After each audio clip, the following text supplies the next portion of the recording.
Buenas tardes, mi nombre es Edwin Pérez y quiero dejarte saber que estoy muy contento de ver tantas caras sonrientes en esta tarde. Quiero que con estas palabras extenderte una cordial bienvenida y que la bendición que has venido a buscar a través de la palabra de Dios pueda ser una realidad para ti y tu familia. Si esta es la primera vez que te conectas, quiero ser el primero en extenderte una cálida bienvenida para ti y dejarte saber que es un placer tenerte en medio nuestro. Me gustaría que tomaras un tiempito, mi querido hermano, y nos dejes tu nombre, de dónde eres, si tienes una petición por la cual te gustaría que oráramos en esta tarde. Esa información nos ayudará a conocerte un poco mejor y saber cómo podemos servirte y orar por ti. Dicho estas palabras, quiero que en este preciso momento preparemos nuestros corazones para el próximo segmento. Que el Señor me los bendiga grandemente a cada uno de ustedes. Oremos. Querido Padre, cuán agradecido estamos en esta tarde por el privilegio que nos da de poder estudiar en libertad. De poder, Padre, saber que al abrir tu palabra, poder escuchar tu voz. Saber que siempre tienes un mensaje para tu pueblo. Estamos viviendo en tiempos difíciles, en los cuales hoy más que nunca nuestra fe, nuestra mirada deben estar puestas en Cristo Jesús. Gracias te damos por el sacrificio, por Él haber intervenido y darnos una brecha de esperanza. Hoy nosotros creemos y nos aferramos a ese medio de salvación que tú has dado a esta humanidad, tu Hijo amado Jesús.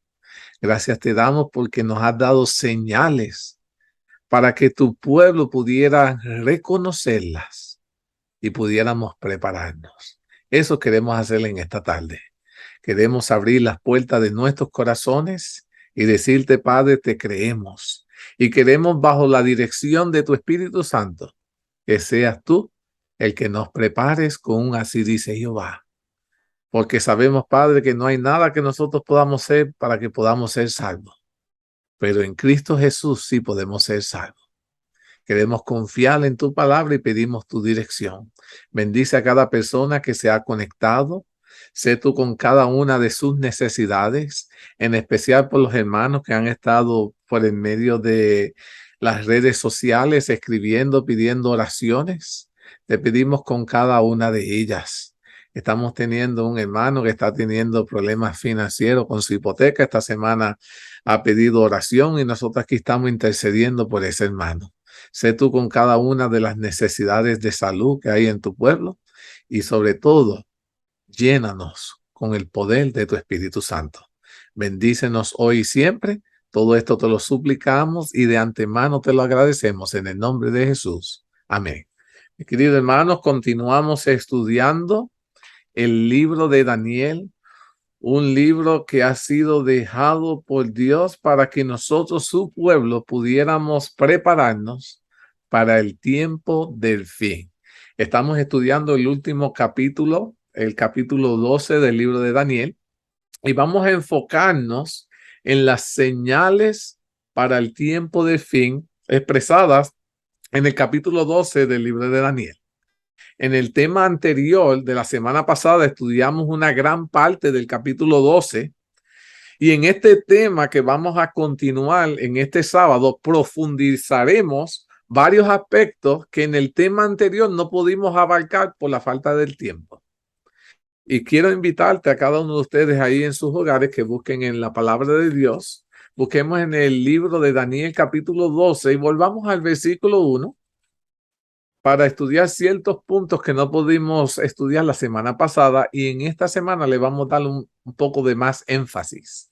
Daniel capítulo 12, versículo 1 dice, en aquel tiempo se levantará Miguel, el gran príncipe de parte de los hijos de tu pueblo. y será tiempo de angustia, cual nunca fue desde que hubo gente hasta entonces. Pero en aquel tiempo será liberado tu pueblo, todos los que se hallen escritos en el libro. La pregunta que surge en varios ámbitos es hacernos: ¿quién es Miguel? ¿Quién es este Miguel que está hablando Daniel capítulo 12? El versículo ya nos está haciendo entender que Miguel es de parte de Dios, ya que es el gran príncipe que está de parte de los hijos de tu pueblo, dice. Miguel es un personaje importantísimo en la Biblia, en especial en el libro de Daniel, en el cual aparece mayormente. Miguel es mencionado por primera vez con nombre en el libro de Daniel, capítulo 10, versículo 13, donde dice: Miguel, uno de los principales príncipes. Y pocos versículos más allá es definido como el príncipe más destacado, diciendo en otras palabras: Miguel, vuestro príncipe, en Daniel capítulo 10, versículo 21. Miguel no es cualquier príncipe, mis queridos hermanos, sino nuestro príncipe, aquel gran príncipe que está de parte de los hijos del pueblo de Dios, como dice Daniel 12:1.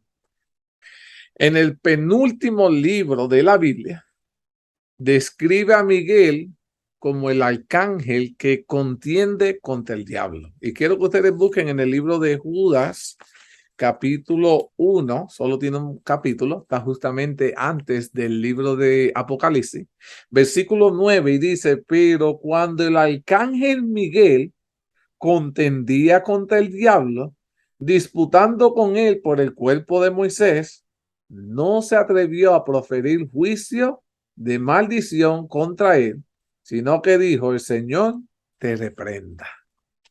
¿Qué es un arcángel en la Biblia? ¿Cuántos arcángeles existen? ¿Por qué es importante que nosotros sepamos todo esto? Eso lo vamos a discutir. El arcángel en la Biblia es el principal, el jefe de todos los ángeles. Y solo existe un arcángel, siendo el jefe de todos los ángeles. Cuando la palabra de Dios habla acerca del retorno del Señor, dice que Jesucristo es el que tiene la voz del arcángel para resucitar a los muertos que murieron creyendo en él. Eso lo podemos ver en Primera de Tesalonicenses, capítulo 4, versículo 16, que dice lo siguiente: porque el Señor mismo, con voz de mando y con voz de arcángel y con trompeta de Dios, descenderá del cielo, y los muertos en Cristo resucitarán primero. Una cita bien conocida en el pueblo de Dios, que nos recuerda que Jesucristo es aquel que tiene la voz de arcángel, poder suficiente para levantar al mundo entero de la muerte. Pues es la voz de Jesucristo que despierta a los muertos. Juan, capítulo 5, versículo 25 y versículo 28, también dice lo mismo. Acuérdense que no podemos solo basar un versículo. Dice: de cierto os digo, viene la hora, y la hora es, cuando los muertos oirán la voz del Hijo de Dios, y los que oyeran vivirán. No os maravilléis de esto, porque vendrá hora cuando todos los que estén en los sepulcros oirán su voz. ¿La voz de quién? La voz de Jesucristo. Jesucristo, mi querido hermano, es el arcángel Miguel. Recordemos que la palabra ángel viene del griego ángelos, que significa mensajero. En este sentido, Jesús es un mensajero de vida eterna, no un ángel literal, porque ya que Jesús es el líder de los ángeles, aparece como el jefe, el arcángel.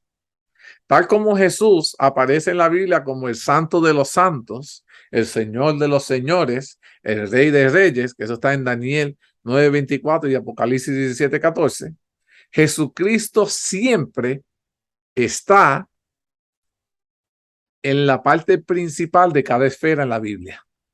Es por eso que también es el ángel de los ángeles, o sea, el arcángel, el hijo del hombre, pues entre los humanos también fue el principal y es el más destacado. Este título es el que es usado con más frecuencia en el Nuevo Testamento para referirse a Jesucristo, apareciendo 82 veces en la Biblia. Aparece 81 veces en los evangelios y una vez en Hechos 7:56. Se trata de un título mesiánico que aparece en el Antiguo Testamento en Daniel 7:13. Daniel 8:11 define a Jesucristo como el príncipe de los ejércitos y en el versículo 25 como el príncipe de los príncipes. En Daniel 9:25 directamente como el Mesías príncipe. ¿Qué otros nombres son dados en la Biblia para Jesús? Jesús tiene el principado sobre su hombro, es el príncipe de paz. En Isaías 9:6 dice, porque un niño nos es nacido, hijo nos es dado, y el principado sobre su hombro, y se llamará su nombre admirable, consejero, Dios fuerte, Padre eterno, príncipe de paz. En Judas 1:9, que acabamos de leerlo, ¿quiénes estaban peleando ahí? Hace unos instantes vimos que Miguel, en otras palabras, Jesús, estaba conteniendo, batallando contra el diablo. La principal lucha entre estos dos personajes opuestos se encuentra en la batalla cósmica registrada en el libro del Apocalipsis que hemos estudiado y pronto seguiremos estudiando. Pero en Daniel 12, versículos del 7 al 9, dice lo siguiente. Después hubo una gran batalla en el cielo. Miguel y sus ángeles luchaban contra el dragón y luchaba el dragón y sus ángeles, pero no prevalecieron, ni se halló lugar para ellos en el cielo. Y fue lanzado fuera el gran dragón y la serpiente antigua que se llama Diablo y Satanás, el cual engaña al mundo entero, fue arrojado a la tierra y sus ángeles fueron arrojados con él. Tal como el dragón es un sinónimo para el diablo, Miguel también es otro nombre para Jesús. Como ya sabemos, Jesús tiene varios nombres en la Sagrada Escritura, como se les he estado mencionando. Jesús es el más conocido de su nombre y significa Salvador, refiriéndose el Salvador de nuestros pecados. Mateo 1:21. Cristo, que es en griego, y Mesías, que es en hebreo, significan ambos el ungido. Otro nombre de Jesús es Emmanuel, que significa Dios con nosotros. Pues cuando Jesús se encontraba en el mundo, Dios estaba con nosotros. Y Miguel, mi querido hermano, significa ¿quién como Dios? Y tan solo Jesús como Dios, pues nos manifestó el carácter de Dios. Miguel, que es un nombre masculino de origen hebreo, formado por mi, que era quién, y ka, como, y el elemento divino él, que es Dios, su significado es aquel que es quién, como Dios. Ahora, ¿a qué se está refiriendo Daniel 12 cuando dice que Miguel se levantó? ¿Qué estaba pasando en el cielo? ¿Y qué evento podemos decir que estaba pasando que dice que Miguel se levantó? Me puse a estudiar, profundizarlo, y dice que después de nosotros haber identificado que Miguel era Jesús, debemos analizar el significado de lo que se refiere a levantarse. Daniel 12:1 dice, en aquel tiempo se levantará Miguel, en aquel tiempo. A continuación, tú y yo vamos a ver que este hecho proporciona un doble significado. Por un lado, va a significar que Jesús deja por concluido el fin del juicio celestial. Pero por el otro lado, veremos que Jesús asume el reino eterno.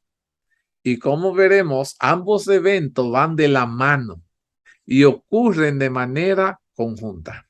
Eso lo vamos a estudiar hoy con la ayuda de la palabra de Dios. Ahora, recordemos que en el tema anterior habíamos hablado que los eventos descritos en los primeros 4 versículos de Daniel capítulo 12 suceden durante el tiempo del fin. Y habíamos dicho que ese tiempo había comenzado en el 1798 después de Cristo. Y los primeros 2 versículos ocurren, para ser más preciso, al final del tiempo del fin, tras el juicio celestial que se está llevando a cabo en el santuario celestial. Y ese juicio celestial comenzó en el año 1844 después de Cristo. Vamos a leer nuevamente ese pasaje. Daniel 12, versículos 1 y 2 dice: en aquel tiempo se levantará Miguel, el gran príncipe que está de parte de los hijos de tu pueblo. Y será un tiempo de angustia, cual nunca fue desde que hubo gente hasta entonces. Pero en aquel tiempo será libertado tu pueblo, todos los que se hayan escrito en el libro. Y muchos de los que duermen en el polvo de la tierra serán despertados, unos para vida eterna y otros para vergüenza y confusión perpetua. ¿Qué evento sucede después que Jesucristo o Miguel se levanta? ¿Qué evento sucede después que él se levanta? El contexto nos muestra que después que Jesucristo se levanta, Miguel se levanta, ocurren 3 últimos eventos en la historia humana que tenemos que estudiarlo y como adventistas conocerlo. Número 1, va a suceder el tiempo de angustia, cual nunca fue que hubo antes, va a suceder. Número 2, va a suceder la liberación del pueblo de Dios que está registrado en el libro de la vida, los que se van a salvar. Y número 3, va a suceder la resurrección de los muertos. Estos 3 eventos van a pasar después que Jesucristo se levanta. Y le había ya dicho de antemano que una de las representaciones de que Jesús se levanta es después del juicio celestial. Estos 3 eventos van a suceder. ¿Qué evento culminó en el cielo para que estos eventos pudieran suceder? Como ya estamos viendo y estamos hablando en los temas anteriores, estos eventos ocurren después del juicio celestial. Como consecuencia directa, pues son todo parte de una sentencia. Deseo repetir unas cuantas frases del tema anterior para asegurarme de que hoy podemos entender lo que voy a discutir. Número 1, para que los hijos de Dios que se encuentran escritos en el libro puedan ser liberados finalmente, tiene que haber terminado el tiempo del juicio celestial, en el cual en ese juicio se decidió quién puede mantenerse escrito en el libro de la vida y quién tiene derecho a ser borrado del mismo. En este juicio se determina quién se salva y quién se pierde. Tiene que suceder eso primero. Lo mismo se puede decir acerca de la resurrección mencionada que ocurre durante el retorno del Señor Jesucristo. Tiene que haber terminado el juicio celestial y cada caso tiene que haber sido analizado, tiene que haber sido investigado, tiene que ya haber sido juzgado, pues la resurrección mencionada, ya sea para vida eterna, para vergüenza o confusión perpetua, es el resultado directo de la sentencia determinada por el juicio celestial, para que en aquel momento obviamente ya habrá terminado. Y es por eso que mucha gente andan engañada en cuanto a este aspecto, porque piensan que cuando el Señor nos lleva al cielo es porque allí va a suceder el juicio. Mis queridos hermanos, Los que piensan así, déjenme decirle que entonces están demasiado tarde, porque el juicio está sucediendo ahora y este juicio determina quién va al cielo y quién se queda. Así que estos primeros 2 versículos de Daniel 12 nos muestran los últimos eventos de la historia humana. Al cabo del tiempo de fin, después del juicio celestial. Eso es que a tenerlo claro, ese evento, para que podamos entender por qué estos eventos son mencionados después del juicio celestial. Tiene que haber el juicio, se tiene que determinar quién se salva y quién se pierde antes de que sucedan estos 3 eventos de los que te voy a hablar hoy. Esto significa que todos estos eventos finales ocurren, mis queridos hermanos, después que Miguel o Jesucristo se hayan levantado tras haber terminado el juicio celestial. Recordemos una vez más las escenas del inicio del juicio celestial. Fue en el año 1844. Y esto estaba en Daniel, capítulo 7, versículos 9 y 10, que dice: estuve mirando hasta que fueron puestos tronos y se sentó un anciano de día cuyo vestido era blanco como la nieve y el pelo de su cabeza como lana limpia. Su trono llama de fuego y las ruedas del mismo fuego ardiente. Un río de fuego procedía y salía de delante de él. Millares de millares le servían y millones de millones asistían delante de él. El juez se sentó y los libros fueron abiertos.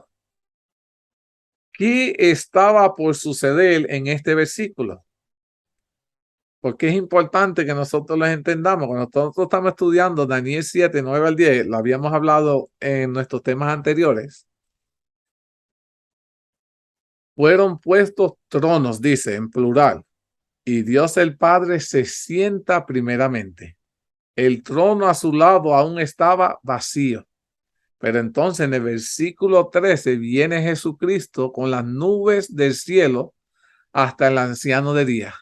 La Biblia nos enseña que Dios el Padre entregó todo el juicio a Jesucristo, su Hijo. Eso está en Juan 5:22. Entonces fue Jesús quien se sentó al lado de su Padre para llevar adelante el juicio celestial.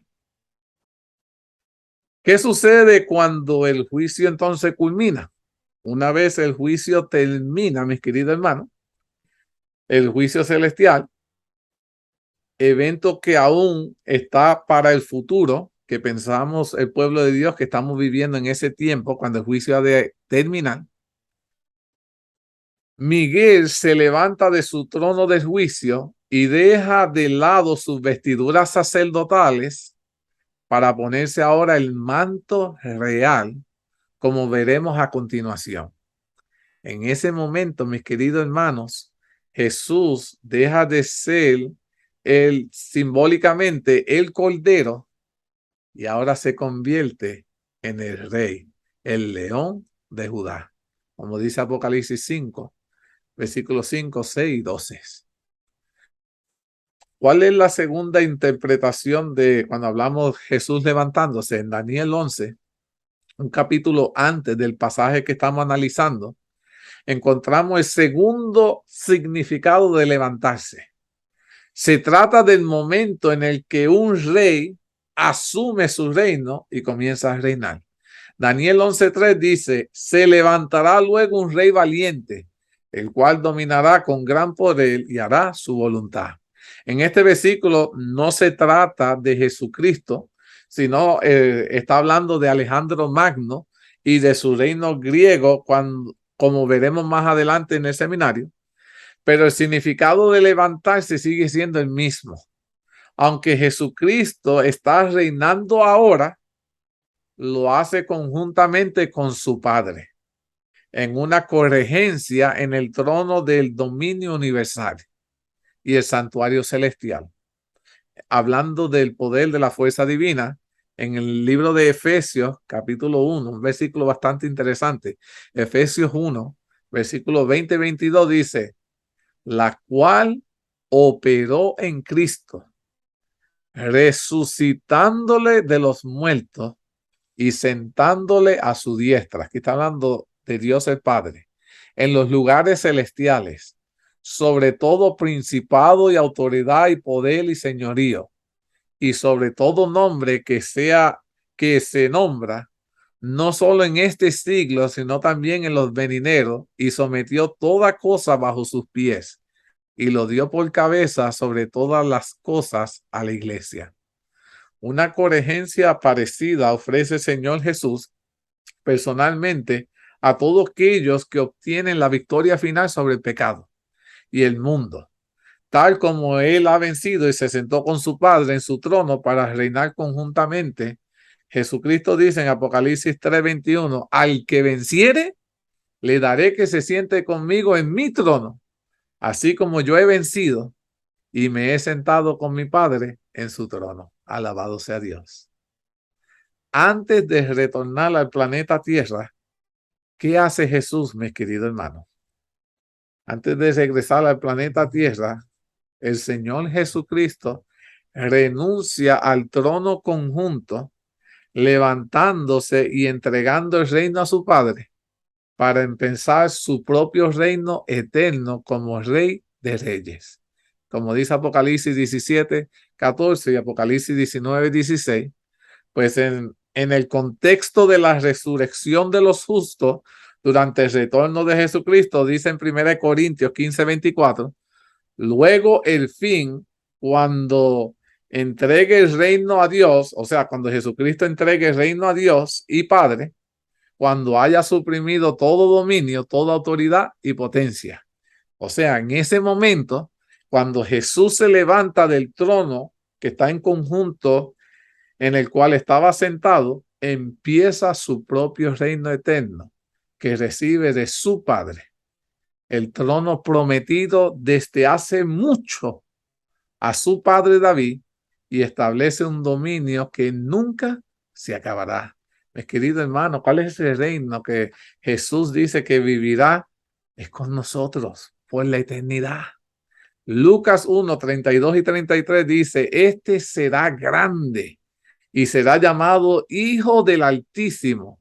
El Señor Dios le dará el trono de David, su padre, y reinará sobre la casa de Jacob para siempre, y su reino no tendrá fin. Alabado sea Dios.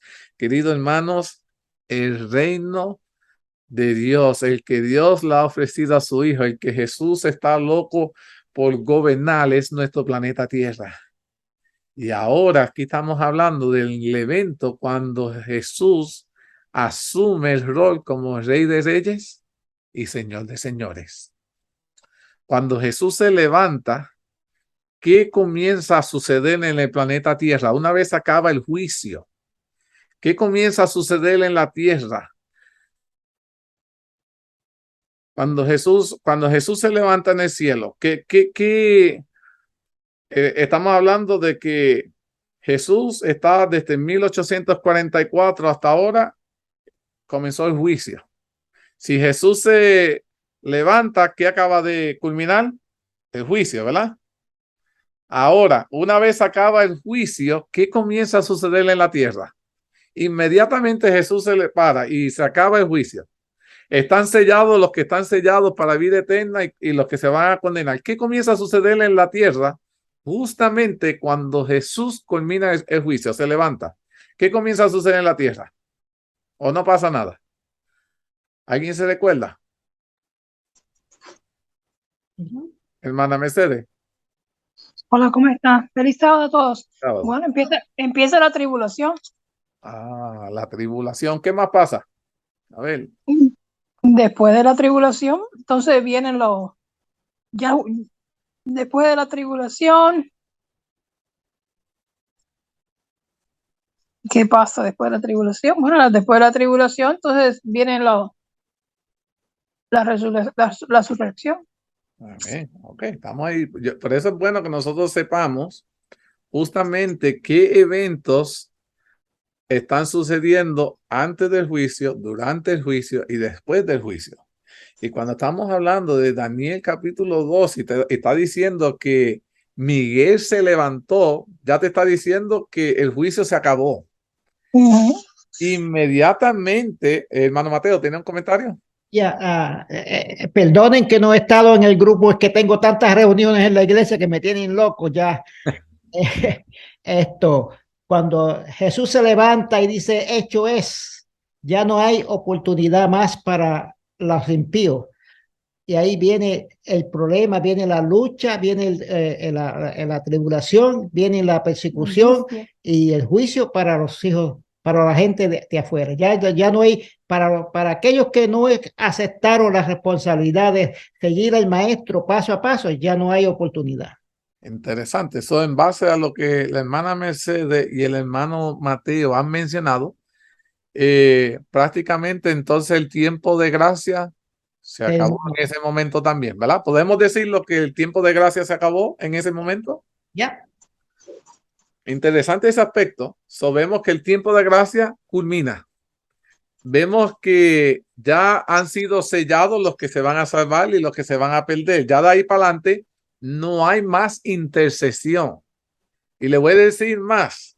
Comenzarán a suceder cosas en la tierra y habrán personas que no aceptaron a Jesús y tratarán de venir a los hijos de Dios a decirle, intercede por nosotros. Pero ¿qué va a pasar? Nosotros ya no podemos, ¿qué? Ya no podemos interceder por nadie. Ya es tarde.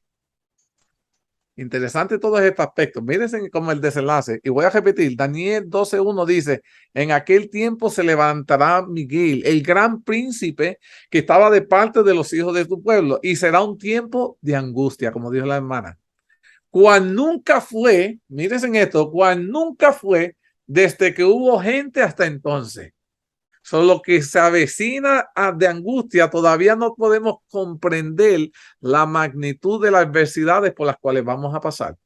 Porque en la historia no ha habido nada parecido. Va a ser peor. De todo lo que conocemos va a ser peor. Y dice, pero en aquel tiempo, ahí está la esperanza, será libertado tu pueblo, amén, todos los que se hallen escritos en el libro. Mi querido hermano, es importante entender la importancia de que nuestro nombre esté escrito en ese libro. Es sumamente importante saber que nuestro nombre, nosotros tenemos en la vida espiritual, caminar estrechamente con Jesús, porque nuestra relación, nuestra armonía con Jesús dependerá de que nuestro nombre permanezca escrito en ese libro. Y déjenme decirles, si por alguna razón nos desviamos y nuestro nombre deja de estar escrito en ese libro, vamos a estar condenados. No importa cuántas buenas obras hagamos, las buenas obras no garantizan que nuestros nombres permanezcan en ese libro, sino la relación genuina y estrecha que tú y yo tengamos con Cristo Jesús, y las obras buenas que hacemos las hacemos por amor de aquel que nos ha salvado, no para salvarnos. ¿Vieron la diferencia? Porque muchas personas hacen muchas cosas buenas con la intención de comprar la salvación. La salvación no puede ser comprada por el ser humano, sino que ya fue pagada por aquel que sí podía dar su vida para salvarnos. Interesante ese aspecto. Ahora, dice, una vez Jesucristo o Miguel, estamos hablando de la misma persona, se levanta, es decir, concluye nuevamente, repito, el juicio celestial, y ahora asume su reino eterno, porque Jesús viene a gobernar. Este va a ser su lugar de reino por la eternidad. Y dice, sobrevendrá a la tierra una angustia, cual nunca fue desde que hubo gente hasta entonces. Pero aquel entonces, el tiempo de gracia que le estaba mencionando y de misericordia habrá terminado definitivamente. Cuando Jesús se levanta del trono celestial, el tiempo de gracia y de misericordia se acabó. Ya no hay vuelta atrás. Se cumple lo descrito en la última página de Apocalipsis 22, versículos 11 y 12. Y dice, el que es justo el que es injusto sea injusto todavía. Ahí es donde se va a cumplir eso. Cuando Jesús se para, ese versículo se va a cumplir. Dice, el que es injusto sea injusto todavía, y el que es inmundo sea inmundo todavía, y el que es justo practique la justicia todavía, y el que es santo santifíquese todavía. He aquí yo vengo pronto y mi galardón conmigo para recompensar a cada uno según sea su obra. Mis queridos hermanos, déjame decirte que cuando Jesús ya deja de interceder por nosotros, los que hemos sido sellados para vida eterna, no tenemos tendencia a caer al pecado. ¿Sabían eso? Esa tendencia de ya se acabó y vamos a hacerlo todo que es bueno, pero el que estaba en el pecado seguirá en lo suyo. ¿Qué quería decir este versículo? Que cada caso habrá sido decidido para vida eterna o condenación eterna. Y quieran la gente aceptarlo o no, este juicio va a determinar eso. Hermana Mercedes, tenía un comentario, no quería cortarlo. Sí, está interesante el tema y estamos hablando realmente de los hechos, de los últimos hechos de este mundo, Claro, los cuales a veces los hablamos y parecen sencillos, pero no lo son. Hay una profundidad inmensa en estos versículos, porque si pensamos humanamente, a medida que van sucediendo estas cosas, luego que Miguel, el gran príncipe, se levanta, todo ha sido concluido. Y la suerte de cada ser humano que haya existido o existirá en esos tiempos, correcto. haya sido determinada. Si pensamos humanamente, pues todavía habrán hijos, habrán niños naciendo, no serán muchos por misericordia, pero aún serán tiempos donde las mujeres, las madres tendrán hijos. Y en la misericordia grande de nuestro Señor, de nuestro Dios, esos niños serán niños, los cuales no tienen la inteligencia y la sabiduría para determinar de una parte o de otra. Y es importante hacer notar este punto porque nuestro Dios es misericordioso. Amén. La hermana Bueno nos habla de esos niños que no tendrán sus padres junto a ellos, que se les serán entregados a aquellas madres que no tendrán a sus hijos. Es decir, que en esos tiempos habrá niños que nacerán y por la gloria de Dios conocerán el reino de Dios. Amén. Interesante. En esos tiempos, según lo que yo he leído, el juicio ya terminó, el juicio ya fue hecho, no habrá un juicio separado, ya el juicio ha sido concluido cuando Él se levanta, porque ese es lo que quiere decir, Él se levanta y todo ha sido determinado. Ya, hasta aquí llegó, donde se cierra la gracia y donde serán justos los que seguirán siendo justos los que son justos y los que no serán siendo impíos. Gracias. Dios permita que nosotros podamos estar en ese grupo, que hayamos sido sellados con el sello de Dios. Amén. Porque esa es de la única manera que podríamos ver su gloria. Amén. Interesante eso que ha compartido nuestra hermana Mercedes, porque como les dije al principio, muchas personas piensan que cuando Jesús viene, se va a llevar a toda la humanidad allá al cielo y entonces allá va a comenzar el juicio. Y ese pensamiento es sumamente peligroso porque no permite al cristiano a que entienda que el momento de prepararse es ahora, porque el juicio ya comenzó. Estamos siendo juzgados en estos precisos momentos por las decisiones que estamos tomando en nuestra vida. El engaño más grande de Satanás. Y Satanás ha querido engañarnos a todos de forma tal para que no nos preparemos, pensando que va a haber otro juicio. Y nos tiene dormidos. Y como dice la hermana Mercedes, Dios es tan misericordioso que nuestros niños que no tienen capacidad todavía de entender lo que es lo bueno y lo malo, tomar decisiones, el Señor va a protegerlos a ellos. Y tanto así que si perdieran la vida, el Señor los puede traer de vuelta. Ahí está la esperanza de Dios uniendo la familia. Pero lo que va a ser sumamente importante es la decisión de nosotros los padres, de lo que estemos haciendo mientras estemos en vida, porque nosotros sí seremos condenados. Y dice, esto es interesante porque dice, cada caso habrá sido decidido para vida eterna o para condenación eterna. Ya no habrá vuelta atrás y se derramarán las 7 plagas postreras descritas en Apocalipsis 16. ¿Por qué las plagas postreras no caen antes de que el juicio culmine? A ver, ¿por qué las plagas no pueden caer antes de que el juicio termine? Hermano, Because, oh, sorry, go ahead.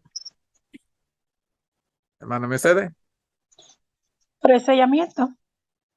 Muy bien, tiene que haber un sellamiento que quien determina quién se salva o quién se pierde es Jesucristo. El Padre le ha dado la potestad de este juicio al Hijo. Y el Hijo está sellando quiénes se salvan y quiénes no. Y para que su pueblo no reciba ninguna de estas plagas, tiene que culminar el proceso de sellamiento. Este proceso de sellamiento está pasando en conjunto con el juicio celestial. ¿Sabían eso? El juicio celestial está pasando, pero a la misma vez que el nombre de nosotros sale, se determina si recibe ¿qué? El sello o no. Los que sean sellados por parte de Dios, su salvación será garantizada. Los que no seamos sellados, créanlo o no, recibiremos la marca de la bestia y estos seremos los que seremos condenados. Pero esto están pasando todo conjuntamente y por eso yo quiero que ustedes entiendan que cuando Daniel 12 comienza a hablar de cada uno de estos aspectos, yo quiero que aquí tenemos que poner todos los estudios que hemos puesto todos juntos para que podamos entender qué eventos ya han pasado, cuáles están sucediendo en este preciso momento y cuáles están por suceder. Porque necesitamos saber en qué parte de la historia, en qué marco histórico nos encontramos y como cristianos, qué preparación tenemos que hacer para en el momento del marco histórico en el que nos encontramos y en el que estamos por entrar. Porque el Señor nos está diciendo que ahora mismo estamos en el tiempo del juicio investigador. Está pasando el proceso de sellamiento. Pero justamente cuando se acaba el juicio y el sello, van a venir ¿qué cosa? Se acaba el tiempo de gracia. El tiempo de la misericordia se acaba. Ahora comienzan a caer las plagas. Va a venir un tiempo de angustia como nunca antes. Todo esto está por suceder. Y te está diciendo que muchos cristianos, que Dios por misericordia de nosotros va a cortar los tiempos, porque los tiempos van a ser tan severos que ni siquiera nosotros con toda esta preparación estamos listos. Y Dios queriendo salvarnos, ¿qué hace? Acorta el tiempo. ¿Sabían eso? La Biblia lo dice. ¿Qué Dios hace? Acorta el tiempo. Porque es tan severo que ni siquiera nosotros con todo este tiempo de preparación estamos listos para resistir lo que el diablo tiene para destruirnos. Y Dios en su infinita misericordia, queriendo que nos salvemos, hasta ese tiempo lo acorta. Ahí está el amor de Dios. Cuando yo leo todo esto, yo digo, wow, mi Dios, esto es grandioso. Saber que todo esto está por suceder. Dios quiere que nos preparemos. Y aún el grupo que hizo la preparación, porque va a haber un grupo grande dentro de la iglesia que no le importa, pero va a haber un grupo pequeño que se preparó. Estamos pasando por este evento que es severo, es fuerte, y aún así nosotros no podemos ni resistirlo. Y estamos resistiendo porque estamos caminando con Dios. ¿Y qué Dios hace? Corta el tiempo. Y viene porque quiere que nos salvemos. Alabado sea Dios. Ese es el Dios que tú y yo le servimos. Mira, dice aquí, se trata de un cierto lapso de tiempo antes que Jesucristo vuelva personalmente a la tierra, tal como la de entender el pasaje que acabamos de leer, que muestra que tras la decisión final, al cabo del juicio, hay todavía un breve lapso de tiempo. ¿Sabían eso? Cuando se acaba el juicio, hay un lapso de tiempo breve, descrita por la palabra y dice, he aquí, yo vengo pronto. ¿Saben que la Biblia dice, he aquí, yo vengo pronto? Significa que Jesús tiene el poder de que si él acaba el juicio, in the blink of an eye, él puede aparecer en el planeta Tierra. Pero la Biblia habla que desde que se acaba el juicio a que Jesús llega al planeta Tierra, sucede un lapso de tiempo. No sabemos cuán largo es ese lapso de tiempo, pero dice el Señor que él viene breve. He's coming fast, pero tiene que suceder un lapso de tiempo. Y en ese lapso de tiempo de que se acaba el juicio y que Jesús llega a la tierra, comienzan a suceder varias cosas en la tierra. Sumamente interesante que nosotros tenemos a hermano Mateo. ¿Tiene un comentario? Me interesa bien porque tiene que haber un proceso de tiempo para los impíos, Correcto. para que se den cuenta y para que los juicios que vienen, ellos saben que van a caer sobre ellos. Y ese proceso, Dios lo tiene. Dios es tan maravilloso. He's an awesome God. I mean, he's the greatest guy. El Dios que recibimos nosotros, no, si nos perdemos es porque queremos perdernos, porque Él nos ha dejado todos los detalles, paso por paso, lo que va a suceder. Amén.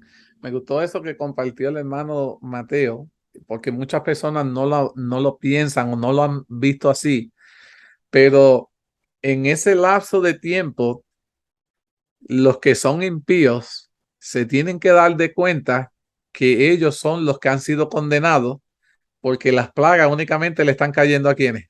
A ellos. A ellos. No le está cayendo a más nadie. Les cae únicamente a ellos. Pero mírense en la maldad en la que el ser humano ha caído y hemos preferido de esto que dice que aunque le están cayendo las plagas a ellos le echan la culpa de las plagas ¿a quiénes? A los hijos de Dios. A los hijos de Dios. No asumen, mis queridos hermanos, no asumen la responsabilidad de sus decisiones, que sus malas decisiones lo han llevado a la condenación eterna.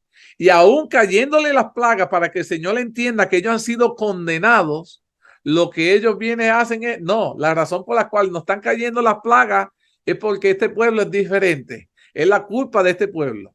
Y más se airan contra el verdadero pueblo de Dios, que deciden en ese punto darle ¿qué? Muertes a los hijos de Dios. Y ahí, mis queridos hermanos, cuando las plagas comienzan, el Señor le da ese lapso de tiempo para que ellos se den cuenta de que ellos son los que ahora se van a perder, se arrepienten, no hay arrepentimiento, se airan contra el pueblo de Dios, lo van a perseguir, y ahí comienza lo que nosotros llamamos el tiempo de angustia. Y en el tiempo de angustia, quiero hablar un poquito de eso con ustedes en esta tarde. En la Biblia habla de dos tiempos de angustia.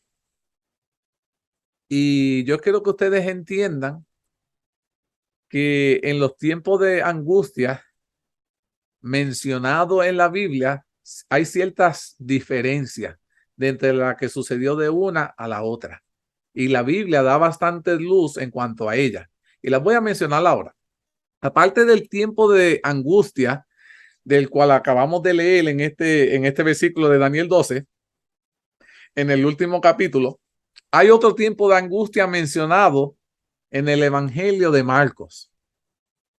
En el Evangelio de Marcos está hablando del tiempo de angustia en relación a las señales del fin, donde Jesús mismo dice, esto está en Mateo 24:21, porque habrá entonces gran tribulación, cual no la ha habido desde el principio del mundo hasta ahora ni la habrá.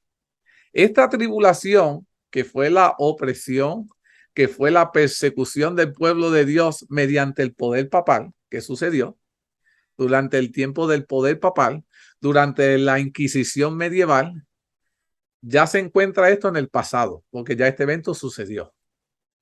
Mientras que en el tiempo de angustia mencionado en Daniel capítulo 12, todavía se encuentra en un evento futuro porque no ha acontecido. ¿Están viendo la diferencia? La de Mateo 24:21 se estaba refiriendo al poder papal durante la Inquisición, lo que sucedió, y Daniel 12:1 está hablando del tiempo de angustia, del tiempo de fin, que todavía no ha sucedido, pero que está por suceder. Se tratan de dos diferentes tiempos de angustia, ambos mayores en su contexto que cualquiera haya habido antes o después. ¿Cómo se puede entender esto? Ahora, cada una le voy a explicarle. En el tiempo de angustia del pasado, ese tiempo de angustia sufrió la iglesia durante las persecuciones medievales, en algún momento durante la soberanía papal, que duró 1260 años, desde el año 538 después de Cristo hasta el año 1798 después de Cristo. Jesús lo menciona y se refiere a la persecución de sus seguidores que iban a ser afectados y por su causa serían acortados los días de su tribulación. Eso está en Mateo 24-22. En Mateo se alude a un tiempo que transcurrirá después de aquella tribulación, porque una vez que haya pasado, el pueblo de Dios no volverá a pasar por otro periodo de sufrimiento semejante. Ahora, en el tiempo de angustia del futuro, no es descrito como un tiempo de persecución religiosa. No es descrito de esa manera, sino un tiempo de calamidad internacional. No habla de iglesia, es un último tiempo de tribulación que va a sufrir el mundo entero en su condición actual. Ven, el tiempo pasado fue la persecución de la iglesia, un grupo pequeño en una área. Para el tiempo futuro va a ser a nivel mundial esta persecución. En Daniel no se alude a ningún tiempo futuro después de la aflicción mencionada, porque esta clausura la historia de este mundo. Después de esa persecución no volverá a existir otra, porque nuestro Rey de Reyes y Señor de Señores vendrá y restaurará este planeta. Incluye las 7 postreras plagas que están en Apocalipsis 16 y culmina con la aparición del Señor Jesucristo y su resurrección. Ahora, ¿cuáles son algunas señales del tiempo de fin? De eso quería hablarte. En el libro de Mateo, capítulo 24, encontramos el famoso capítulo, un capítulo entero, acerca de las señales del tiempo de fin, en el cual los discípulos se acercaron a Jesús y le hicieron la pregunta. Esto está en Mateo 24:3. Dinos, ¿cuándo serán estas cosas? ¿Y qué señal habrá de tu venida y del fin del siglo? Qué interesante que le preguntan cuándo, pero si no nos das una fecha, los discípulos dicen, dinos qué señales van a acontecer. Los discípulos entendían la importancia del pueblo de Dios de reconocer las señales. ¿Sabían eso? El pueblo de Dios tiene que aprender a reconocer las señales. Si no reconocemos las señales, estamos perdidos. ¿Sabían eso? Es como si estás manejando y tú no sabes ninguna de las señales, lo que significa el pare, la luz roja, la verde, el amarillo. You're in trouble, ¿verdad? Si estás manejando y no sabes las señales de tránsito, you're in trouble. En la vida cristiana es the same way. Si no entendemos y aprendemos a reconocer las señales, we are lost. Estamos perdidos. Y déjenme decirle, me atrevo a decir con certeza que estamos viviendo en el peor tiempo del cristianismo, donde el cristiano ha perdido de perspectiva la importancia de reconocer las señales. Al punto es tal que pueden hacer una estadística en cualquier iglesia y la generación que se está levantando no podrá reconocer las señales. No podrán saber en qué tiempo histórico nos encontramos. En otras palabras, si Jesús dijo, mi pueblo pereció por falta de conocimiento, estamos viendo esa realidad hoy. Esto es serio. Esto es serio. Los discípulos le dijeron a Jesús, ¿qué señal habrá de tu venida? Si no era importante que nosotros la supiéramos, Jesús hubiese ignorado esa pregunta. O le hubiese dicho, there's no business for you for that. Pero ¿sabes qué? Jesús contestó esa pregunta. Porque era importante que no solo los discípulos del tiempo bíblico supieran esas señales, sino que en el tiempo presente tú y yo pudiéramos reconocerlas. Para que supiéramos que nuestro Redentor estaba por llegar. Y dice, la respuesta de Jesús es amplia. Imagínense, ven, abarca casi todo el capítulo. Pero en este tema, en el poco tiempo que me queda, nos vamos a limitar a aquellos aspectos que Jesús mencionó en el Mateo 24, relevante para este tema de estudio que estamos teniendo de Daniel capítulo 12. Relacionados con el tiempo de angustia en especial. Quiero enfatizarme en las señales concernientes al tiempo de angustia de la persecución del pueblo de Dios del pasado con la que vamos a pasar nosotros en nuestro tiempo. Y Jesús dice lo siguiente, Mateo 24, quiero que vayan conmigo en sus Biblias. Vamos a leer los versículos 9, 21, 22, 29 y 32. Mateo 24, versículos 9, 21, 22, 29 y 32 dice lo siguiente. Entonces os entregarán a tribulación. Y mírense lo terrible de esto, y os matarán. Significa que en el tiempo de fin muchos de nosotros vamos a ¿qué? A morir. Y seréis aborrecidos de toda la gente por causa de mi nombre. Porque habrá entonces gran tribulación, cual no la ha habido desde el principio del mundo hasta ahora, ni la habrá. Después de este evento no va a haber algo parecido. Y si aquellos días no fuesen acortados, ahí está el versículo que le estaba mencionando, nadie sería salvo. ¿Escucharon eso?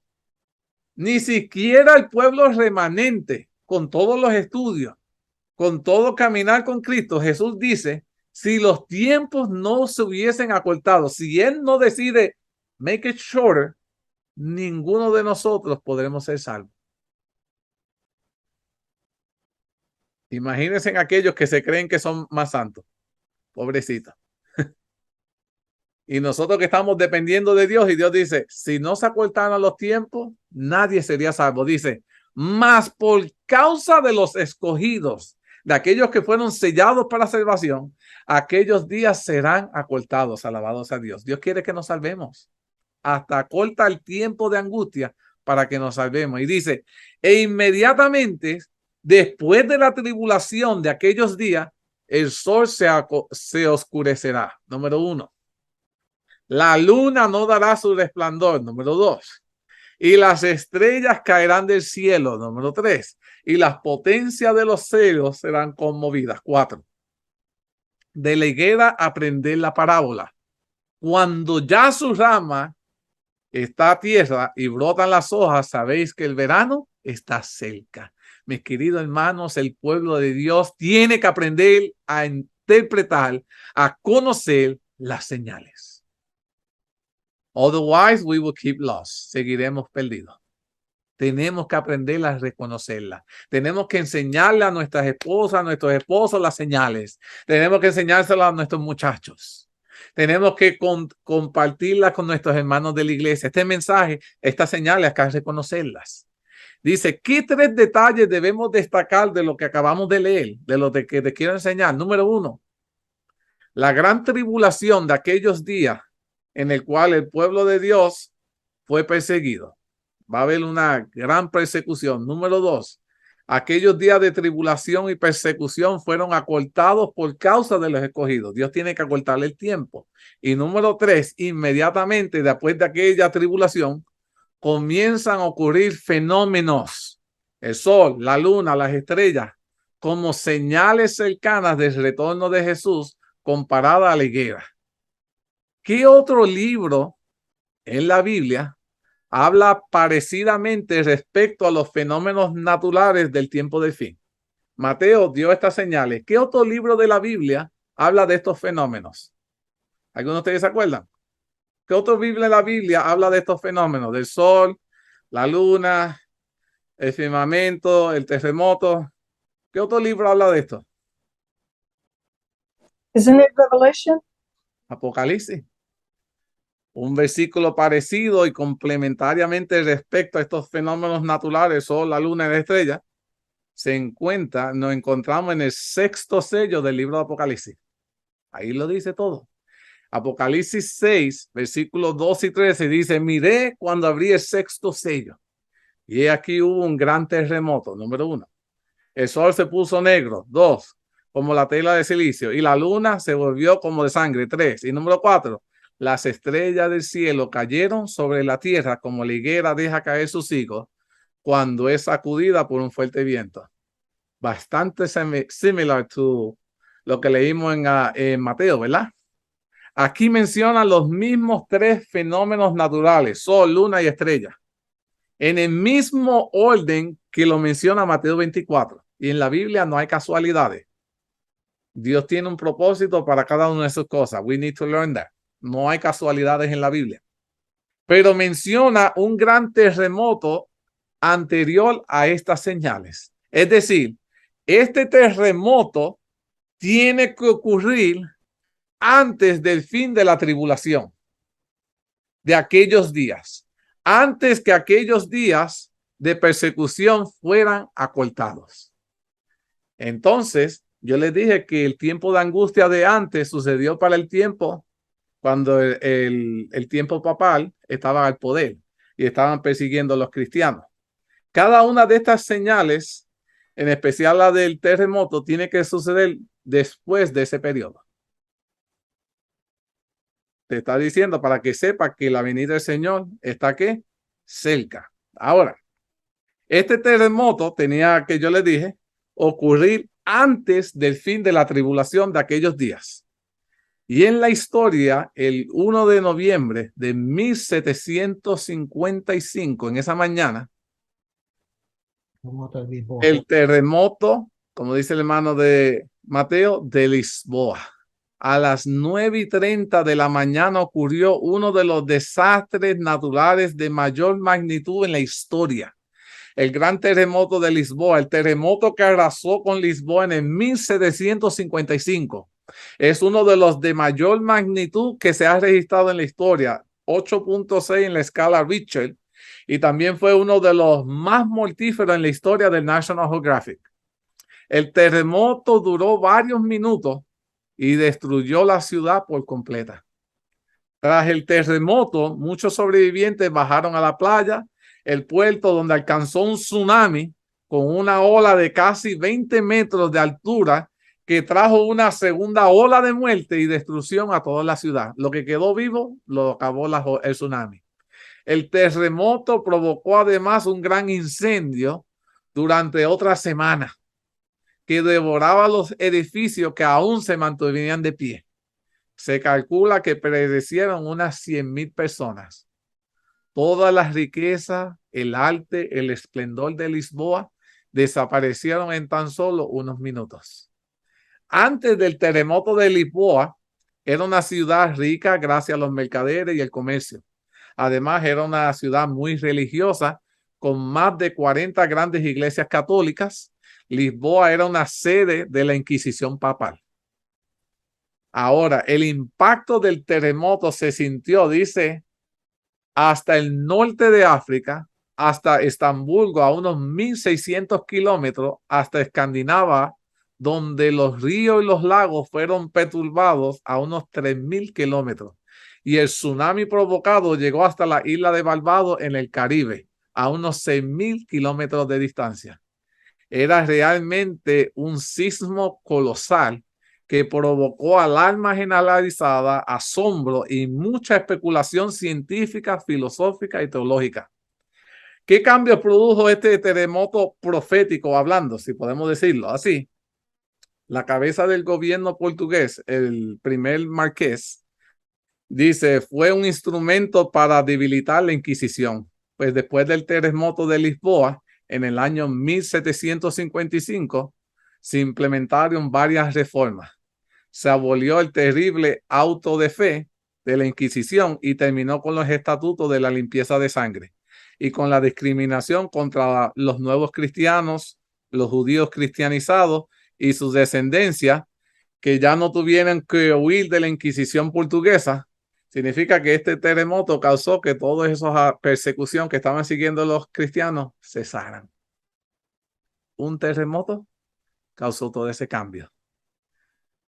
El proceso dice, 25 años antes de la herida mortal que experimentó el Vaticano en el 1798, cuando el general Berthier tomó preso al Papa Pío VI durante la Revolución Francesa, poniendo fin a la soberanía papal en Europa. Terminó la persecución medieval oficialmente y fue abolida la Inquisición papal de la contrarreforma jesuita mediante la bula del Papa XIV. Todo este proceso fue estimulado por el gran terremoto de Lisboa de 1755. Dios sacudió el mundo para proteger a sus hijos. Y con ese terremoto, mis queridos hermanos, marcó el evento de la primera señal: estoy por regresar. La primera señal, ahí estaba, diciéndole al mundo: reconoce la señal de que mi venida está cerca.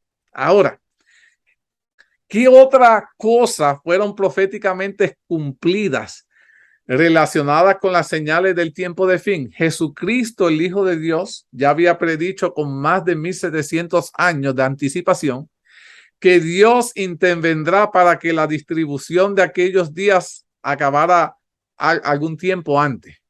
Y como habíamos leído en Mateo 24:21, y si aquellos días no fuesen acortados, nadie sería salvo. Mas por causa del escogido, aquellos días fueron acortados. Y aunque la soberanía papal en Europa se mantuvo 25 años más, ya no ejercía la persecución después del terremoto. ¿Quién acortó el tiempo? Jesucristo. Y en el 1773 se cumplieron estas palabras de nuestro Señor Jesucristo. Jesús profetizó además las señales del fin para aquel entonces, diciendo en Mateo 24:29, inmediatamente después de la tribulación de aquellos días, el sol se oscurecerá, la luna no dará su resplandor y las estrellas caerán del cielo. Y esto fue lo que ocurrió. El 19 de mayo de 1780, tan solo 7 años después de la tribulación de aquellos días y 18 años antes del inicio del fin de 1798, se cumplió la señal: el sol se oscurecerá y la luna no dará su resplandor. Y como lo expresa en Apocalipsis, el sol se puso negro como de tela de silicio y la luna se volvió toda como sangre. El día anterior el sol apareció atenuado. Esto fue el 19 de mayo de 1780. Lo pueden buscar en los libros de historia en el internet. Dice, uno podía mirar directamente hacia él. Todo parecía como cubierto de una espesa niebla. El sol se ocultó a media hora antes. Los agricultores no podían terminar su trabajo y la luna apareció roja. Al día siguiente el sol parecía tenuo y rojizo. Apareció una gran nube negra y amenazante que afectó al mismo tiempo los árboles. El pasto se volvió marrón, el pasto se puso marrón seco, el ganado regresó cabizbajo a los corrales, los gallos cantaron apenas el mediodía pensando que había llegado la noche y volvieron a sus gallineros. La gente en la calle tuvo temor y fueron a las iglesias. La oscuridad era tan densa que no se podía leer ni las revistas. Las mujeres no pudieron cocinar por no poder ver lo suficiente. Qué excusa, pero no cocinar. Y dice, la legislatura del estado de Connecticut terminó su sesión a las 11 de la mañana, pues ya no pudieron ver sus rostros. Todo esto quedó registrado. La oscuridad fue provocada posiblemente por causas naturales, dicen, pues hubo fuego en el norte de Canadá o directamente como intervención de Dios. De todas maneras, se cumplió perfectamente la profecía. Y el 13 de noviembre de 1833, 35 años después de haber comenzado el tiempo de fin de 1798 y 8 años antes del comienzo del juicio celestial de 1844, 11 años antes, se cumplió esta extraordinaria señal del tiempo de fin. Las estrellas del cielo cayeron sobre la tierra como la higuera deja de caer sus higos.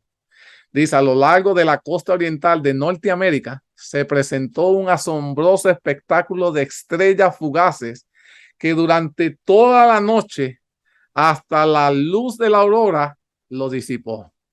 A las 2 de la mañana la luminosidad era tan intensa que la gente fue despertando. Los indios de Norteamérica los registraron en sus calendarios como el invierno de las numerosas estrellas o de las tormentas de estrellas. Los indios they didn't even know qué estaba pasando. El poco poblado de California hubo un destacamento militar y los soldados vieron el cielo completamente lleno de meteoritos. Sus caballos entraron en pánico, decían los soldados. Un observador atento pudo ver normalmente un promedio de 10 meteoritos por hora. En aquella noche de 1832 habían aproximadamente 60,000 meteoritos por hora. 60,000 meteoritos por hora. Era un espectáculo sobrecogedor. La gente decía que parecía una tormenta de nieve. Muchas personas tuvieron gran temor y pensaron que el día de juicio había llegado y se postraron pidiendo misericordia a Dios. Otros devolvieron lo que no era de ellos, trying to make peace with the Lord. Llegó a conocerse como la noche de la restitución. Otras personas se llenaron de esperanza frente a esa escena sublime, recordaron las señales de la pronta venida de Cristo. La pregunta es, si hubiese sucedido en nuestro tiempo, ¿lo hubiésemos reconocido como una de las señales de la venida de Cristo? Dice, otras personas se llenaron de esperanza frente a esta escena sublime. Y pocos días después, el periódico de New York Journal of Commerce publicó un artículo que decía, sentimos en nuestros corazones que era una señal de los últimos días, porque verdaderamente las estrellas del cielo cayeron sobre la tierra como la higuera suelta sus higos. Así lo reportaron ellos en su periódico. Hoy en día se sabe que fue provocada por un cometa, ellos dicen, y se esperó que el último fenómeno en el año 1866, como también para el 1899 y 1933. Pero no se registró el fenómeno porque no se pudo ver. Ahora, yo quiero que nosotros analicemos este cronograma. No lo pude poner en PowerPoint para que lo pudieran ver. Pero en el 1755 sucedió el terremoto de Lisboa. 1773, el fin de la Inquisición. 1780, el sol se oscurece. 1798, el fin de los 1200 años y el inicio del tiempo de fin. 1833, la lluvia de estrellas. 1844, el fin de los 2300 años y el inicio del juicio celestial. ¿Cuáles son las 3 características impresionantes sobre las señales del fin, mis queridos hermanos? Deseo destacarte 3 características. 1, su magnitud. 2, su ubicación. Y 3, su momento. Su magnitud. El terremoto de Lisboa fue el primer evento en su tipo documentado en Europa e inició la era del pesimismo. El día oscuro era inagotable hasta el día de hoy. La lluvia de estrellas nunca volvió a repetirse en esa magnitud. Número 2, su ubicación. El terremoto de Lisboa impactó a Europa, dando inicio a la finalización de la persecución medieval que tuvo lugar justamente en ese continente. El sol oscuro y la lluvia de estrellas se manifestaron en los Estados Unidos. Dios permitió que todos estos fenómenos ocurrieran en estos 2 continentes donde habían personas estudiando profundamente las profecías de las Sagradas Escrituras. Si la gente no estuvieran estudiando, no hubiesen reconocido este evento como señales del tiempo de fin. Estas personas pudieron reconocer estas señales como un cumplimiento bíblico.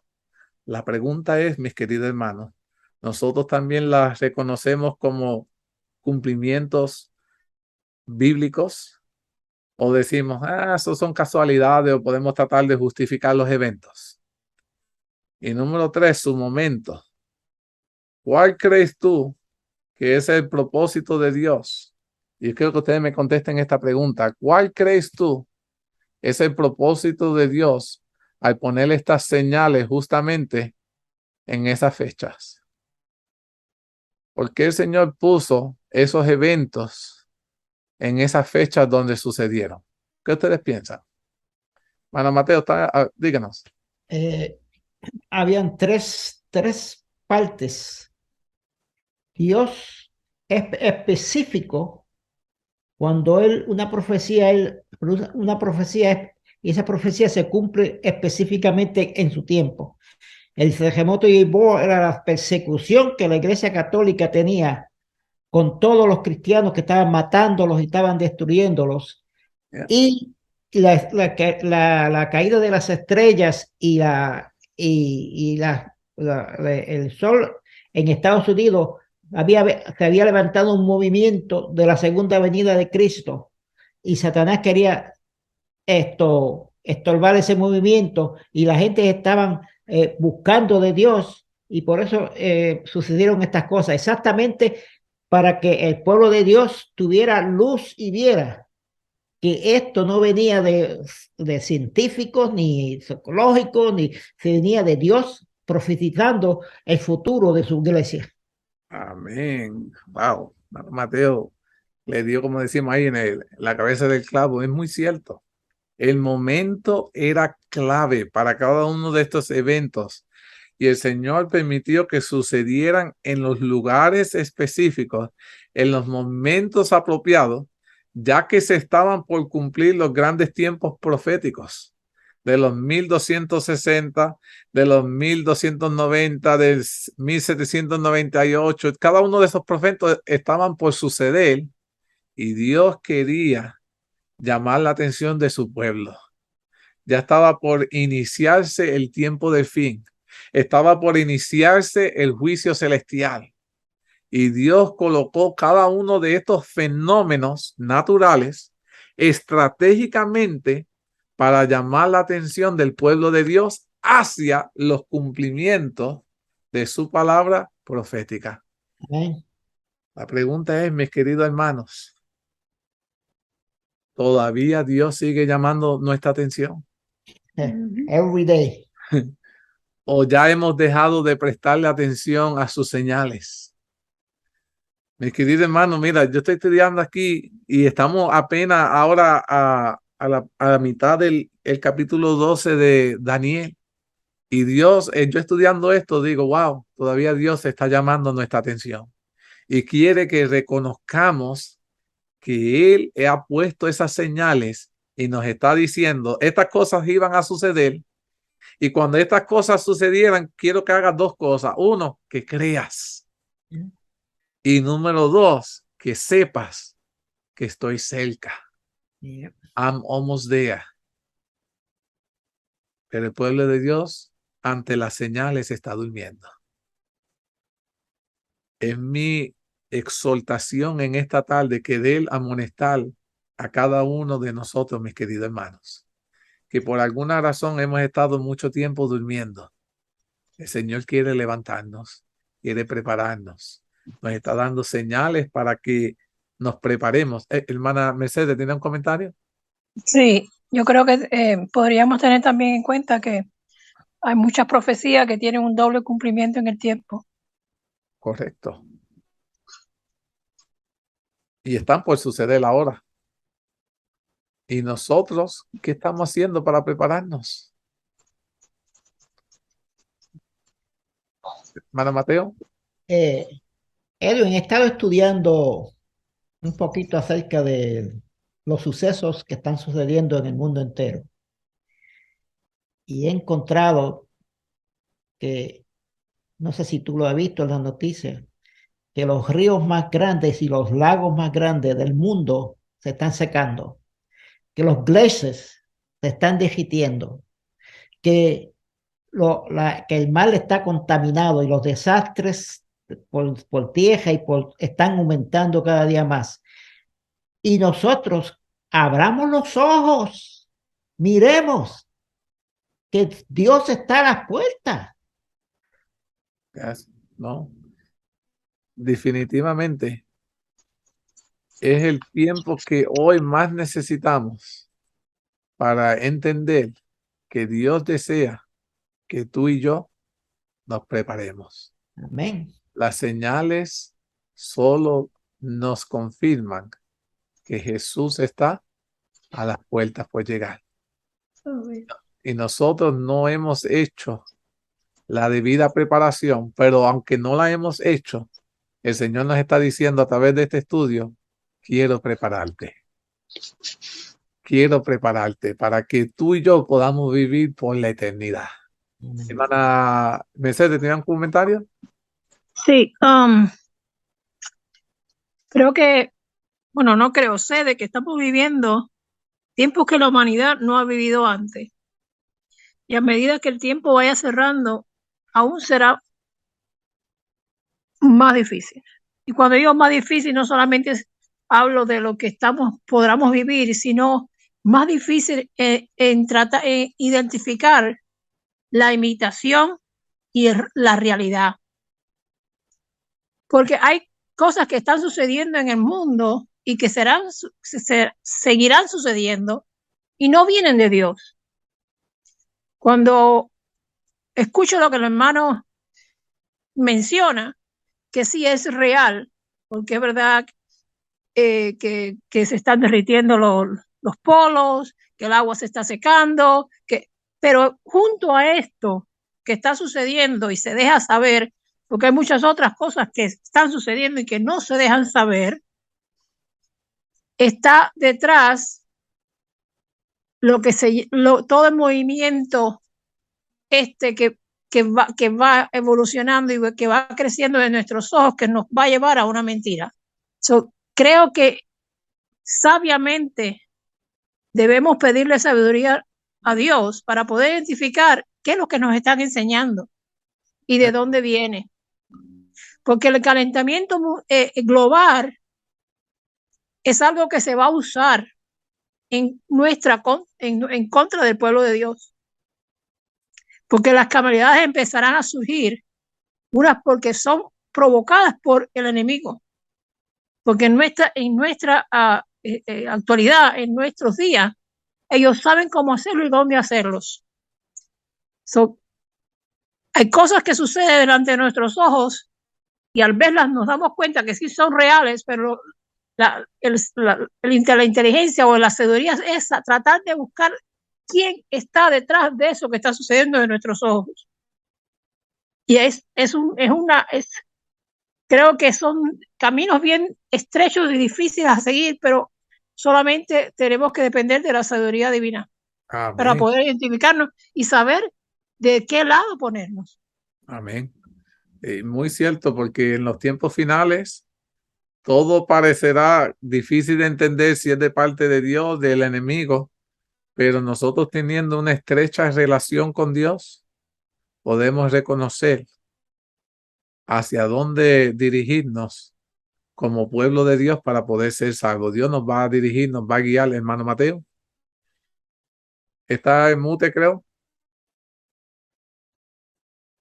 La hermana dice, es cierto, porque si vemos el tratado que firmó el Papa hace un año atrás acerca del calentamiento global, es de poner un día de reposo para que todo el mundo, el planeta, no use nada de eso para que, como dirían, científicamente no sé explicarlo, pero ya él lo tienen planificado y ya está casi filmado, porque nosotros, para que el planeta tenga reposo, dice la iglesia, y no solamente la iglesia, sino las otras dominaciones que ya están juntos con él. Y entonces eso viene del diablo para que haya persecución, para que la iglesia de Dios sea perseguida y para que tiene que ver también con el sábado, con el día del reposo del Señor, porque ellos lo que quieren es abolir el sábado completamente, porque ellos no van a poner el sábado como día, van a poner el domingo. Buen punto. Mana Mercedes, creo que tiene otro comentario. Sí, sé que estamos alargándonos el tiempo, pero creo que es necesario hablar de estos asuntos.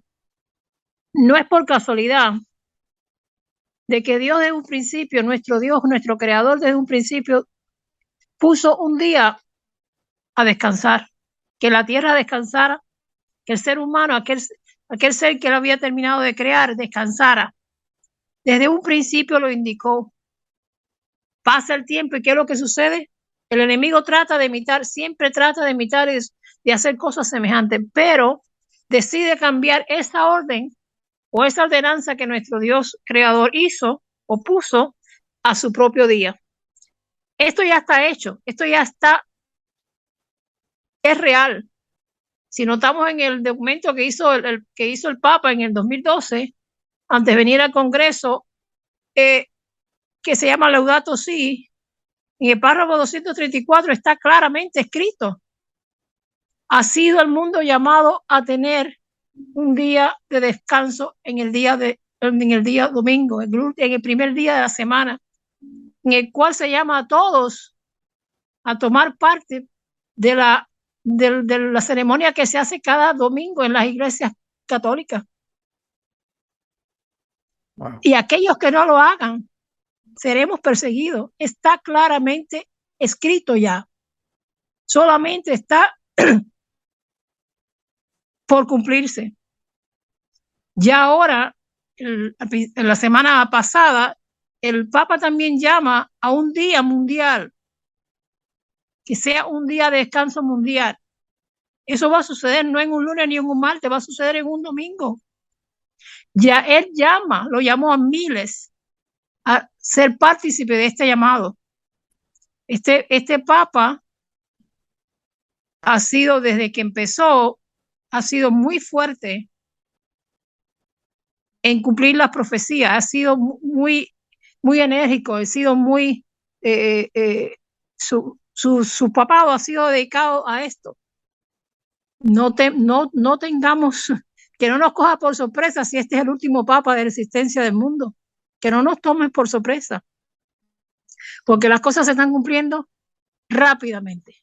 Y al pie de la letra. Es interesante que en el tiempo en que nos encontramos en la historia, Dios desea que tú y yo veamos, como están diciendo los hermanos, cada una de estas señales, cada uno de estos eventos. Literalmente estos eventos no están sucediendo a escondidas. Tú puedes ver los reportajes, están en la televisor, el pueblo de Dios los está escuchando, lo está viendo y no se da cuenta. ¿Me están entendiendo lo que quiero decir? Estamos escuchándolo, estamos viéndolo y ante nuestras narices pensamos, esto no va a suceder. Pero la palabra de Dios, todo lo que ha dicho que va a suceder, ha sucedido al pie de la letra. Las amonestaciones para prepararnos están sucediendo al pie de la letra. Quieras tú aceptarlo o no, va a pasar, hermana Sebi. Some people not gonna know, but don't forget, there is a remnant that has their open eyes. Their eyes are open very big. Amén. Dice que mucha gente no van a saber, pero si hay un remanente que tenemos los ojos bien abiertos y sí nos estamos dando cuenta y sí nos estamos preparando. La pregunta es, si quisiera hacer a través de este programa y ojalá que personas puedan escucharlo, hacerle un llamado. ¿Quieres ser parte de ese remanente del cual Dios va a utilizar para el tiempo del fin?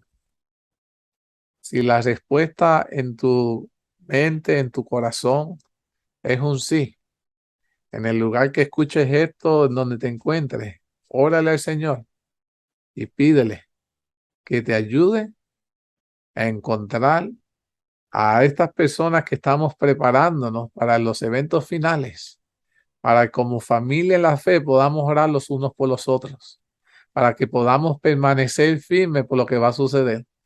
Sé que se me extendió un poquito el tiempo, y pensaba no mencionar esto, algo que me llegó ayer, pero dado a que los eventos están por suceder, esta historia pienso que nos puede ayudar a cada uno de nosotros mantenernos firmes para lo que voy a suceder. Solo voy a leer. Dice lo siguiente. Dice, al regresar de un viaje misionero a su iglesia local en Michigan de los Estados Unidos, testifica este misionero lo que Dios había hecho con él. Él está hablando del testimonio de lo que Dios hizo con él. Él dice, mientras yo servía como misionero en un pequeño hospital en el área rural del África, cada 2 semanas viajaba a la ciudad en bicicleta para comprar provisiones y medicamentos. El viaje me tomaba 2 días en bicicleta y debía atravesar the jungle, la jungla. Debido a lo largo del viaje, tenía que acampar en un punto medio y pasar la noche y reanudar mi viaje temprano al día siguiente. En uno de estos viajes, llegué a la ciudad donde planeaba retirar dinero del banco, comprar las medicinas, comprar los víveres y reanudar mi viaje de 2 días de regreso al hospital. Cuando él llegó a la ciudad, él cuenta, observó a 2 hombres peleándose. Uno de ellos estaba bastante herido.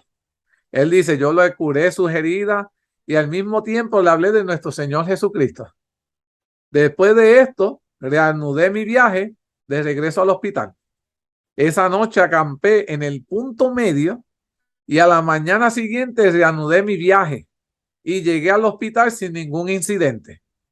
2 semanas más tarde, repetí mi viaje y cuando yo llegué a la ciudad, se me acercó al hombre que yo había atendido en mi viaje anterior y me dijo que a la vez pasaba y me dijo que la vez pasada cuando yo lo estaba curando, él se dio cuenta de que yo traía dinero y medicina. Sorry, I can't do that. Y agregó, unos amigos y yo te seguimos en tu viaje mientras te metías a la jungla, pues sabíamos que tenías que acampar en algún momento. Planeábamos matarte, robarte el dinero de las medicinas, pero en el momento que decidimos acercarnos a tu campamento, pudimos ver que estabas protegido por 26 guardias que estaban bien armados. Ante esto, no pudimos más que sonreír a carcajadas y les aseguré que yo siempre viajaba solo. Él dijo, yo no sé de qué tú estás hablando, de que yo estoy con 26 guardias, si yo siempre ando solo. El hombre insistió y le agregó, no señor, yo no fui la única persona que vio los guardias armados. Todos mis amigos también lo vieron, los que estaban yendo con él para ir a matarlo y robarle. Y no solo eso, sino que entre todos los contamos y todos nosotros contamos, habían 26 personas allí alrededor tuyo.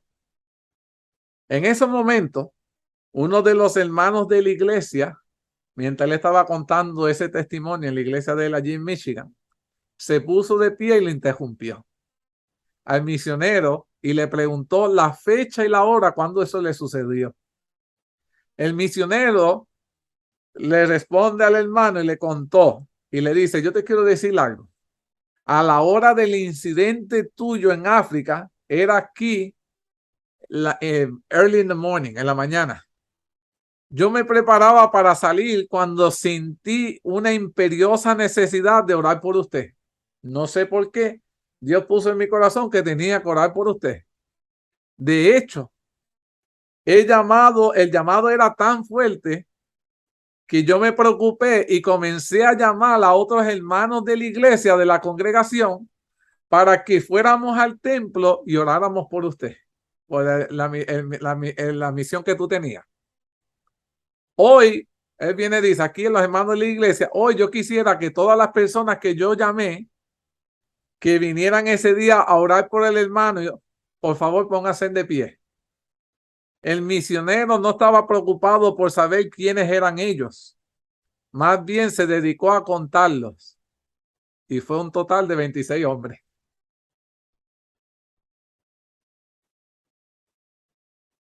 ¿Alguna vez ¿Has sentido la necesidad de orar por alguien, pero has decidido ponerlo tal vez en tu lista de esperas, o cosas que debo hacer, o has dicho, bueno, lo hago más tarde o tal vez en la noche? ¿Te han llamado alguien alguna vez y te ha dicho, necesito que ores por mí? Si en alguna ocasión sientes la inquietud de orar por alguien, en esta tarde te quiero decir, no vaciles en hacerlo. No lo dejes para luego. Nadie sería lastimado por una oración.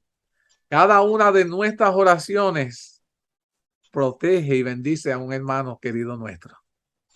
Y el Señor con esta historia me volvió a recordar la importancia de orar los unos por los otros. Hermana Mercedes, tenía un comentario, perdona. Nada, que el poder de la oración es infinita. Amén. Dios es maravilloso, mis queridos hermanos. Yo cuando escucho esto, yo puedo ver que el Señor y Dios quiere contar contigo para bendecir a otros. Ustedes pueden entender eso. Dios quiere contar contigo para bendecir y salvar a otros, para proteger a nuestros seres queridos. Por eso la Biblia en 2 de Tesalonicenses 3:1 dice, orar los unos por los otros. La oración eficaz del justo puede mucho. Alabado sea Dios. 1 de Tesalonicenses 5:17, por lo demás, hermano, orar por nosotros para que la palabra del Señor corra y sea glorificada, así como lo fue entre vosotros. Y por último, orar sin cesar, mis queridos hermanos. Hoy más que nunca el pueblo de Dios no puede dejar de orar. Si queremos estar listos para estos eventos, es cuando más debemos hinclar nuestras rodillas. Mis queridos hermanos, se me acabó el tiempo, se me pasó, pero la semana que viene culminamos con el libro de Daniel 12 y vamos a estudiar la última fase de este capítulo 12, donde vamos a profundizar todo lo concerniente a la resurrección y el destino final de los tiempos proféticos mencionados en el libro de Daniel. Va a ser un tema sumamente interesante y ustedes han estado conmigo en todo este proceso y no se pueden perder la parte final. Vamos a orar y les espero ver todo la próxima semana. Oremos. Querido Padre, cuán agradecido estoy porque has querido compartir la importancia de como pueblo de Dios reconocer las señales del tiempo de fin. Un pueblo que no entiende y pueda reconocer las señales es un pueblo perdido. Nosotros no queremos estar perdidos. Queremos ser encontrados, salvados por ti. Y asimismo esa salvación que tú otorgas en nosotros, en Cristo Jesús, queremos compartirlas con otras personas. Pon el anhelo, el deseo de nosotros de querer interceder más los unos por los otros.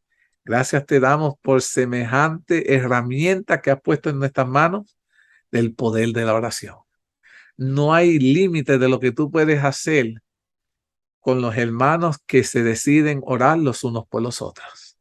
Yo alabo y glorifico, porque así como has protegido a tu siervo, has protegido a miles de personas, porque pones en nosotros el deseo de interceder los unos por los otros. El enemigo quiere hacernos dudar, no orar más tarde y se nos olvida. Ayúdanos a hoy recordar más que nunca que solo toma un minuto para elevar una plegaria al trono de la gracia para que tú puedas interceder por nuestros seres queridos. Te quiero pedir por mi familia, por mis hermanos que se han conectado, por cualquiera que fuere sus necesidades, que tú, Señor, puedas cumplirlas conforme a tu santa y divina voluntad. Te quiero pedir por personas que van a estar recibiendo este material, para que de alguna manera se puedan identificar con este material, puedan ser tocados por el poder de tu Espíritu Santo y quieran sentir el anhelo de aceptarte a ti como su Salvador y quieran prepararse para el reino de los cielos. Todavía hay espacio para el remanente. Permite que todos aquellos que quieran ser parte del grupo remanente que se permanece fiel hasta el tiempo del fin, puedan ser de personas que han querido ser comprometidas a tu causa. Ayúdanos a cada uno a ser parte de este evento. Bendice a nuestros seres queridos, a nuestros hijos, a nuestros padres, a nuestras familias. Y ayúdanos a hacer ese eslabón que pueda traerle a esas personas, nuestros seres queridos, a ti. Bendícenos ahora en esta semana que ya está pronto por comenzar, que podamos en todo momento sentir tu dirección.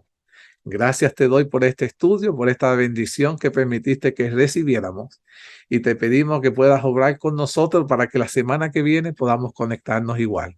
Todo esto te lo suplicamos, te lo agradecemos en el maravilloso nombre de Jesús. Amén. Querido hermano, que el Señor me los bendiga y los espero ver a todos la próxima semana. Que el Señor me los bendiga. Amén. Feliz semana.